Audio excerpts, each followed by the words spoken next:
Dinerechahan ng hiningi ng Malacanang kay Baguio City Mayor Benjamin Magalong ang mga pangalan at impormasyon tungkol sa mga kongresistang kumi-kickback umano sa flood control projects. Nasa frontline ng balitang yan si Maricel Halili.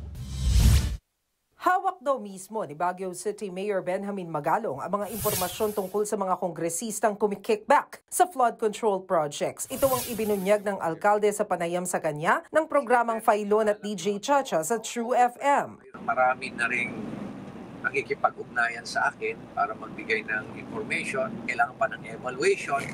Pero ako na nagsasabi na very credible. Dahil dyan, bukas si Magalong na siya mismo ang manguna sa investigasyon ng mga kinurakot na proyekto kontra baha.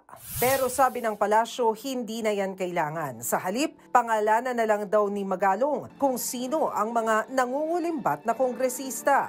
Maaari niya po ito maisumiti agad-agad sa ating Pangulo para yung sinasabi po nilang 67 congressmen at mukhang sila ay identified na ni Mayor Magalong.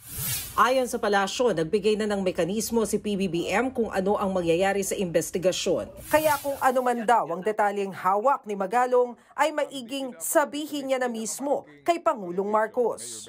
Ang sabi po, agad-agad, mabilisan ang pag-iimbestiga rito.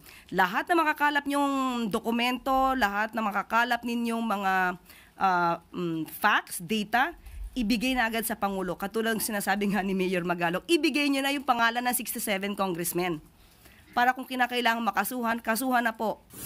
At kung meron mang record ng maanumalyang proyekto ang sino man sa mga kontraktor ng flood control project, sabi ng palasyo, mananagot sila sa batas.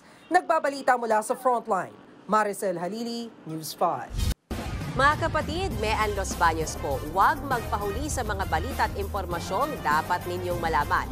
Para sa mas malawak na balitaan at diskusyon, mag-follow at mag-subscribe na sa social media pages ng News 5.